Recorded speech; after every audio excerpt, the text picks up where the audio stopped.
Hello everyone, आपके अपने YouTube channel में आपका स्वागत है। तो आज आप लोगों के लिए क्लास 10वीं के मैथ्स का एक्सरसाइज 1.3 का कुछ प्रश्नों को आज आप लोगों को बताने वाले हैं। तो दोस्तों, इस वीडियो पर आप लोग लास्ट तक बने रहिए। तो चलिए दोस्तों, अब शुरू करते हैं। तो ये रहा एक्सरसाइज 1.3 का पहला क्वेश्चन। लिखा हुआ है, सिद्ध करें कि √2 एक अपरिमेय संख्या है। अंग्रेजी में prove that √2 is irrational number. तो चलिए इस क्वेश्चन को हल करते हैं। मतलब कहा जा रहा है कि प्रूव्ड करना है, सिद्ध करके बताना है कि √2 अपरिमेय संख्या है, लेकिन क्यों है, कैसे है। तो चलिए इस प्रश्न को हल करके आप लोगों को समझाते हैं कि √2 एक अपरिमेय संख्या कैसे है। ठीक है, तो यहाँ पर क्या करना है, सेम उल्टा लिखना है। या अपरिमेय है तो यहाँ परिमेय लिखेंगे। ठीक है, तो माना कि √2 एक परिमेय संख्या है।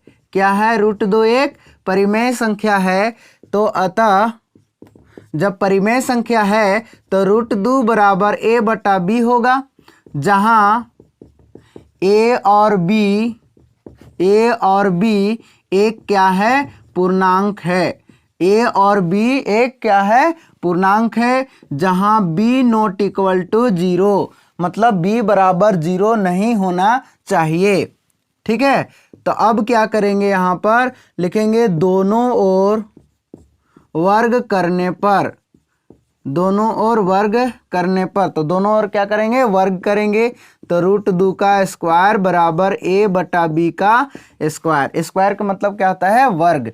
तो दोनों ओर वर्ग करेंगे तो √2 का स्क्वायर क्या हो जाएगा, 2 बराबर a/b का स्क्वायर क्या हो जाएगा, a²/b²। ठीक है, अब इसको क्या करेंगे, क्रॉस मल्टीप्लाई करेंगे। तो a² बराबर क्या हो जाएगा, 2b²। इसको लिखेंगे समीकरण 1। ठीक है, तो यहाँ पर लिखेंगे, अतः यह दर्शाता है कि a² 2 से विभाज्य है। क्या है, a² 2 से विभाज्य है। तो इसे पता चलता है कि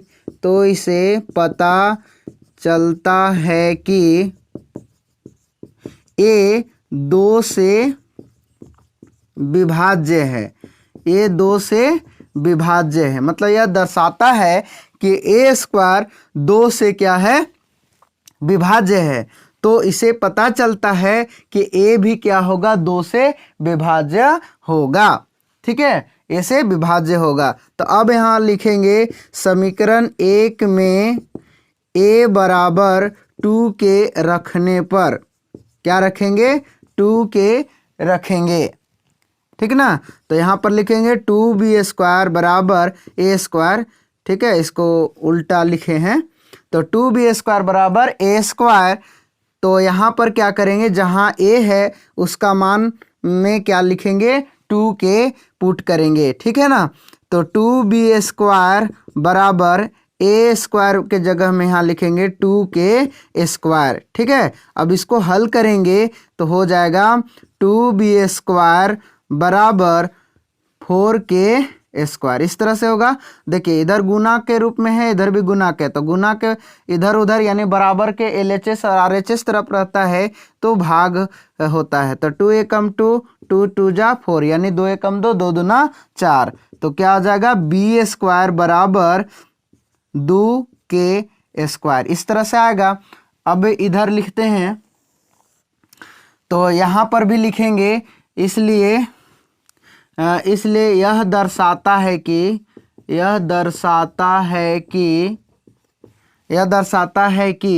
b² 2 से विभाज्य है। विभाज्य है। यहाँ पर आप लोग क्या करेंगे, इसको समीकरण 2 लिखेंगे, यानी b² बराबर 2 के स्क्वायर को। तो इसलिए यह दर्शाता है कि b² 2 से क्या है, विभाज्य है। तो इसे पता चलता है कि b 2 से विभाज्य है। किससे विभाज्य है, 2 से विभाज्य है। ठीक है ना, 2 से विभाज्य है। ठीक है, तो इसे पता चलता है बे से विभाज्य इस तरह से। ठीक है, जब 2 से विभाज्य है तो यहाँ पर लेंगे समीकरण, इसलिए समीकरण 1 और 2 से, समीकरण 1 और 2 से पता चलता है कि ठीक है, पता चलता है कि दो संख्याएं,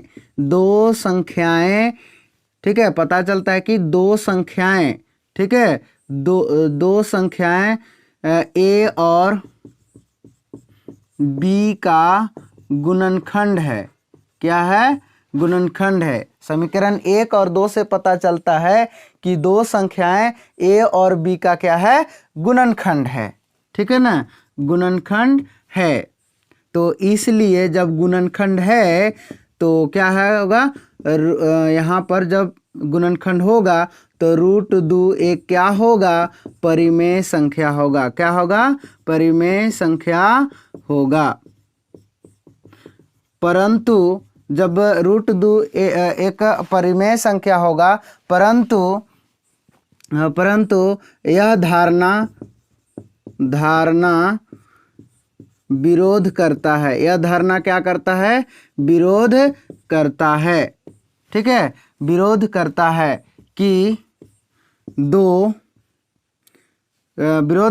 कि दो ए और बी का विभाज्य है, यानी या विभाज्य या भाज्य लिखेंगे, भाज्य है। ठीक है, विरोध करता है मतलब इस समीकरण 1 और 2 से पता चलता है कि दो संख्या ए और बी का क्या है? गुणनखंड है। तो इसलिए जब गुणनखंड है तो √2 एक क्या होगा? परिमेय संख्या होगा ना, परंतु √2 एक परिमेय संख्या नहीं है। तो इसलिए यह धारणा हम लोगों को क्या हो जाता है? विरोध करता है, मतलब गलत है कि दो ए और बी का क्या है? भाज्य है। तो इसलिए √2 एक अपरिमेय संख्या है। इसलिए √2 क्या है? अपरिमेय संख्या है। ये क्या हो गया आप लोगों को? ये क्वेश्चन प्रूव्ड हो गया। ठीक है, तो इस तरह से आप और क्वेश्चनों को आप इस तरह से हल करके आप जान सकते हैं। तो इसी प्रकार अगला दूसरा प्रश्न है, सिद्ध करें कि √5 एक अपरिमेय संख्या है। मतलब √5 भी एक प्रकार का एक अपरिमेय संख्या है। तो प्रूव्ड करके बताना है कि √5 एक अपरिमेय संख्या है या नहीं। अंग्रेजी में है proved that √5 is irrational number. तो चलिए इस क्वेश्चन को हल करके आप लोगों को बताते हैं। तो यहाँ पर लिखेंगे, माना कि जो आप लोगों को पहला क्वेश्चन हल करके बताए उसी प्रकार ये बनेगा। तो लिखेंगे, माना कि √5 एक क्या है? परिमेय संख्या है। क्या है? परिमेय संख्या है। तो जब परिमेय संख्या है तो अतः √5 बराबर a/b, जहाँ a और b एक पूर्णांक है। क्या है? पूर्णांक है। a और b एक पूर्णांक है जहाँ b ≠ 0, मतलब b बराबर 0 नहीं होना चाहिए। तो अब क्या करेंगे? यहाँ पर दोनों ओर वर्ग करने पर, दोनों ओर क्या करेंगे? वर्ग करेंगे। तो √5 का स्क्वायर बराबर a/b का स्क्वायर। तो दोनों का क्या करेंगे? वर्ग करेंगे। तो √5 का स्क्वायर कितना हो जाएगा? 5, और a/b का स्क्वायर कितना हो जाएगा? a²/b²। अब दोनों को इस तरह से क्रॉस मल्टीप्लाई करेंगे तो हो जाएगा a² बराबर 5b²। ठीक है, तो अतः यहाँ पर लिखेंगे, अतः यह दर्शाता है कि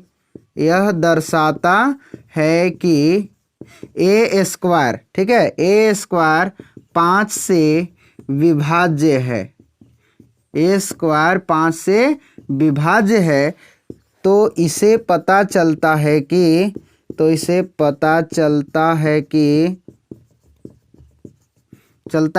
a 5 से विभाज्य है। ये 5 से क्या है? विभाज्य है। ठीक है, अतः यह दर्शाता है कि ए स्क्वायर 5 से विभाज्य है। तो इसे पता चलता है कि ए भी क्या होगा, 5 से विभाज्य होगा। यहाँ पर समीकरण 1 लिख लेंगे शुरू में ही। ठीक है, तो अब यहाँ करेंगे, लिखेंगे समीकरण 1 में a बराबर 5 के रखने पर, ठीक है, जहाँ पर a है वहाँ 5 के क्या करेंगे, पुट करेंगे।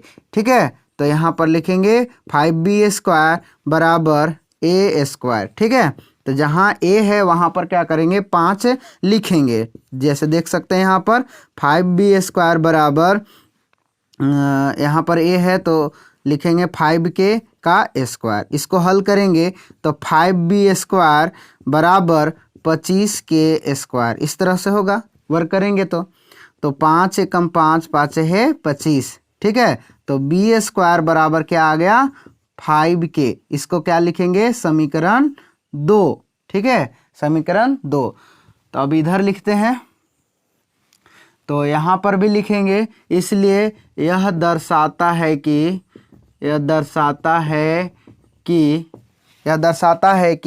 बी स्क्वायर, ठीक है, बी स्क्वायर 5 से विभाज्य है, 5 से विभाज्य है।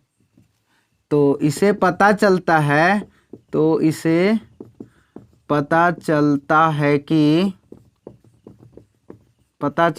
कि बी 5 से विभाज्य है। ठीक है ना, 5 से विभाज्य है। ठीक है, इसे पता चलता है कि बी भी क्या होगा, 5 से विभाज्य होगा। ठीक है, तो जब 5 से विभाज्य होगा तो यह दर्शाता है कि 5 दोनों संख्याओं, मतलब दोनों संख्याओं ए और बी का गुणनखंड है। क्या है, गुणनखंड है। क्योंकि यहाँ पर बताया है कि यह दर्शाता है कि ए स्क्वायर 5 से विभाज्य है, यानी ए भी 5 से विभाज्य है। इसी प्रकार बी स्क्वायर 5 से विभाज्य है, बी भी 5 से विभाज्य है। तो ए और बी का एक प्रकार का 5 है, दोनों संख्याओं का क्या है, गुणनखंड है। जब गुणनखंड है तो यह धारणा क्या है, गलत है। यह धारणा का विरोध करता है। क्या करता है, विरोध करता है। जो ए और बी का भाज्य है से कहता है। ठीक है, भाज्य है, तो ये विरोध करता है। इसलिए √5 एक अपरिमेय संख्या है। क्या है, √5 एक अपरिमेय संख्या है। तो ये हो गया प्रूव्ड। ठीक है, तो √5 एक क्या है, अपरिमेय संख्या है। तो इस तरह से आप लोगों को अगर ये क्वेश्चन मिलेगा तो आप लोग इस तरह से हल कर लीजिएगा ना। तो चलिए, आप लोग जरूर समझ गए होंगे। अगर ये वीडियो आप लोगों को अच्छा लगा होगा तो ज़रूर लाइक कीजिएगा और अपने दोस्तों के पास शेयर कीजिएगा। अगर आप मेरे यूट्यूब चैनल में नए हैं तो इस चैनल को ज़रूर सब्सक्राइब कीजिएगा और बेल आइकन की घंटी को प्रेस कीजिएगा। ठीक है, तो इसी तरह से एक्सरसाइज 1.3 का दूसरा भाग लेकर आएंगे। तो चलिए, बस इतना ही। धन्यवाद।